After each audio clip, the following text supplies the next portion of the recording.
Eu sempre viajo no modo, quer dizer, pelo menos até então, né, quando eu tava viajando pela África, eu viajava sempre no modo low budget, né? Então, eu era um modo mais econômico e eu cruzei todo o continente africano, da África do Sul até o Egito, passando pelas fronteiras. Alguns países ali eu peguei voo, porque tinha a fronteira, por exemplo, Uganda com o Sudão. Com o Sudão do Sul estava perigoso, tem várias questões ali na fronteira, então tem fronteiras que realmente são perigosas. Mas na maioria dos países eu fui de ônibus lá, pegando junto com os locais lá, com galinha no ônibus. Com nativo, né? Igualzinho eles. Eu tava viajando igualzinho eles, com cabra em cima do ônibus. Eu tava viajando desse jeito, no modo bem low budget mesmo, né? Então eu não fiz esse turismo de luxo, mas eu vi, sim. Eu presenciei, não só em Quênia, mas eu acho que quase todos os países da África hoje, eles podem ser, sim, destinos de luxo. E, aliás, o continente africano como um todo, do ponto de vista turístico, é um dos mais caros do mundo. As pessoas não imaginam isso. As pessoas pensam que porque o continente africano é visto como pobre, é barato. E não é nada barato. A verdade é que não é barato. É barato se for pra almoçar num lugar local, se for pra viver igual um local, aí pode ser barato. Agora, vai fazer um safari, vai fazer qualquer coisa turística ali. É caro. Né? Caro. Imagina, demais. Com aqueles resortões bem no meio da savana, no meio, não caro, é? É muito caro. Então, assim, eu realmente vi esse turismo de luxo, mas a minha viagem, na verdade, ela é sempre focada em conexão com pessoas, né? Então, eu não era uma pessoa que, claro, por exemplo, exceções à parte, né? Por exemplo, no caso da Tanzânia, que tem a ilha de Zanzibar, que é uma ilha paradisíaca, outra viagem cara, essa aí. Exatamente, essa viagem digna de lua de mel, assim, é o tipo de viagem que pode fazer em casal tranquilamente, é um lugar maravilhoso, realmente é, então eu fiz esse tipo de turismo também, mas o meu foco era sempre pessoas, conhecer nativos, e não só necessariamente nativos, mas também as pessoas do país, eu queria conversar com eles, passar uma tarde, às vezes eu era convidado para jantar na casa da pessoa, da família, e aí eu conhecia a família, conhecia o modo de viver, e assim eu fui viajando ao longo de praticamente um ano. Essa primeira viagem da África foi, acho que durou um ano e 3 meses, da África do Sul até o Egito. Então assim, completei muitas histórias, muita coisa, conheci muita gente, então essa é a parte legal, que eu acho que eu tenho mais memória das pessoas que eu conheci do que dos lugares que eu visitei. Eu acho que é mais pessoa a minha viagem, sabe? Que bacana. E você participou de muito ritual, né? Muito ritual sagrado, muito ritual intenso. O que mais te chamou a atenção, te marcou, sei lá, pelo ineditismo, por algo diferente, ou alguma coisa que te chocou, assim, desses rituais, assim? O que você compartilha com a gente? Coisas bem diferentes, assim, que a gente nem imagina que existe e pode existir. Por exemplo, eu posso falar até do ritual que eu participei lá no Benin, por exemplo, que pra mim foi chocante porque eu não nasci naquela cultura, né, que é o Vodun, é a cultura da religião Vodun que acontece no Benin, que inclusive o Candomblé é uma religião afro-brasileira que tem boa conexão, né, na verdade os escravizados do Benin vieram pro Brasil e criaram o Candomblé, né, aqui. E quando eu passei por lá, eu cresci no berço cristão, né, minha mãe é cristã, então pra mim foi muito difícil, né, me imergir naquela cultura, mas quando eu chego num lugar, eu tento sempre abrir a mente, esquecer as minhas crenças, esquecer tudo e como se eu estivesse limpando tudo que começando do zero. Eu passei por todo o ritual lá de Vodun, presenciei várias cerimônias. Como é que é o ritual? Então, tem várias cerimônias, né? Primeiro que a primeira que eu fiz, né, foi a de purificação, né, que é basicamente uma oração, onde eles têm ali um sacrifício, né, de uma galinha, eles colocam sangue na cabeça, cantam uma música lá com um sino. Eu não vou explicar tecnicamente, né, porque é mais difícil, né, e eu também não sou da religião. Claro. Então, pra mim, todo esse ambiente foi chocante, não vou negar. Mesmo embora eu tenha ido, sim, com a mente aberta, é um lugar que eu tô me colocando completamente fora da minha zona de conforto, né, então, existe, sim, você tem que ter como eu posso dizer? A gente acaba hesitando, né? É natural hesitar. Então, com certeza, esse pra mim foi um ritual, assim, que eu passei lá no Benin, que foi bem difícil pra mim, foi bem desafiador, não vou negar.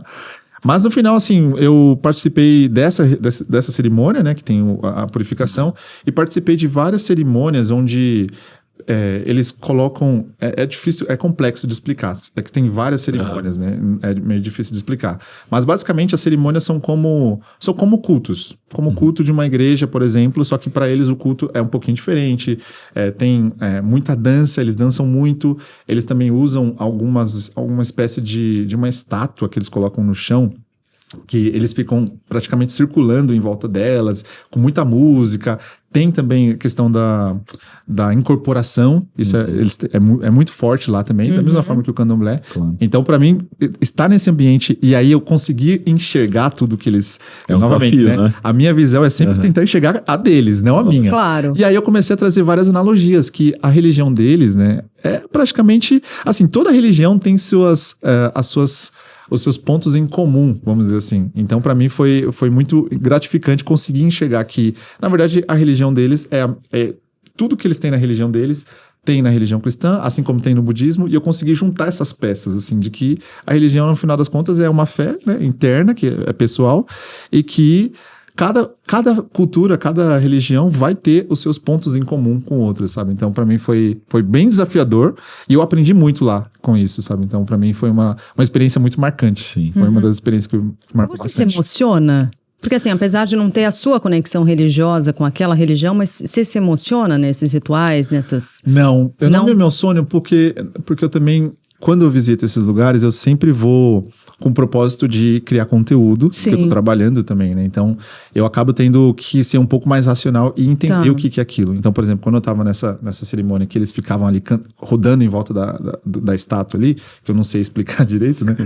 Eu ficava o tempo todo perguntando pro guia, o que é isso Que daqui? representa, O que é aquela né? estátua? É. O que é aquilo? O que é aquilo? E aí ele foi me explicando, então assim, eu fui anotando no celular, eu tava trabalhando, gravando, então assim, eu não tava tão presente quanto eu deveria, talvez, mas eu também estava a trabalho, eu estava criando um conteúdo para passar tudo isso que eu vivi com o público, né? Então, eu estava me dividindo, né, entre o produtor de conteúdo e o Claro. personagem inserido ali naquela... Vivenciando aquilo Exatamente, efetivamente, né? E experiências gastronômicas? Você deve ter tido inúmeras experiências e algumas não necessariamente agradáveis. E aí? Olha, essa é a parte que entra o personagem. Olha a hora de jantar agora.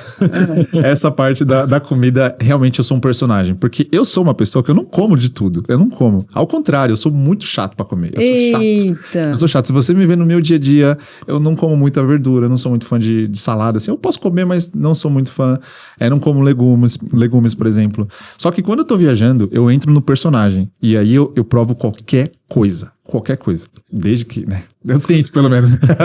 Mas eu tento provar qualquer coisa. E uma das experiências que eu passei, por exemplo, foi quando lá na Zâmbia eu comi rato. Rato cozido. Que gostoso. não. Rato Gostoso. cozido. Não. Rato cozido. Vamos lá.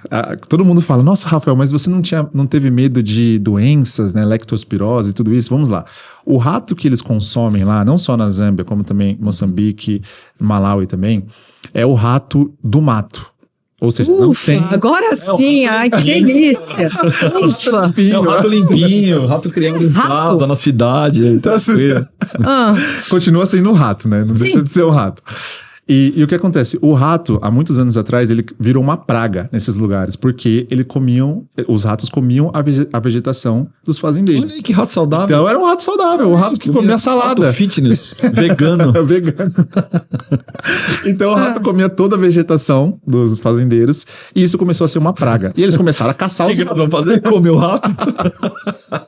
É isso. Foi isso mesmo? Eles Tá começaram certo. a caçar os ratos. E aí tem uma questão que a maioria dessas pessoas, desses países que eu falei, eles são agricultores de subsistência, né? São agricultores e Sim. depende daquilo para sobreviver. Então, se o rato comia a vegetação deles, eles comiam o rato. É quase isso. É quase isso. mas peraí, mas pera lá. É cozido. É cozido. Pimentinha, sal. Nada. Nada? O rato vai na panela, eles esquentam a água ali, cozinham o rato. Nem um salzinho, nada? Sal um pouco. Ah, que pouco bom. de sal. Olha aí, já dá tem pra sal, já dá pra comer. Água, Aliás, sal. Fazendo um parênteses aqui, lembra? Não, mas peraí. E a apresentação disso? Filezinho? Não, ele vem no prato, Com o rabinho. com rabo, Não, com a bigodinho. cabeça. A orelha. Vem desse jeito. Vem desse jeito. E aí, como Sério? come? Não se come a cabeça, nem o rabo e nem a pata. Aí, ó. Só faltava comer. Dá pra comer agora já, né? É Você tipo não tem camarão, como... corta a cabeça e o pescoço. E, ó, Exatamente, e vai. é camarão. É camarão. E Ele aí, vem inteirinho no prato. ele vem inteiro no prato, ele vem mole, né? Que foi cozido, não foi nem... Se tivesse pelo menos colocado ali na brasa, né? Não, Pelo menos ia ficar... patinha, né? Aí ia ficar bom, hein? Nossa, aí dá pra comer de boa. Aí dá, né, Rodrigo? Dá pra repetir, cara. E aí a forma de comer, como é? Eles abrem o rato no meio, assim, né? Eu não sei se eu quero continuar sabendo. Peraí, continua, me interessou. Tá? Você corta o seu próprio rato no meio? Você abre o rato no meio e você tira o pelo da carne, né? Então é como se você tivesse ali... Pra não fazer cosquinha na boca. Pra não grudar na barba, no bigode, né? na barba. Então você abre o rato assim, né? Na lateral e come só a carne. Dá uma descascadinha nele. Dá uma descascada, exatamente É assim. tipo casquinha de siri. Aí, ó, as analogias que ele tá fazendo é perfeita. E o gosto? Carne doce. Tem gosto de carne doce. É uma carne, eu não sei explicar realmente essa carne, mas é uma carne docinha. É bom.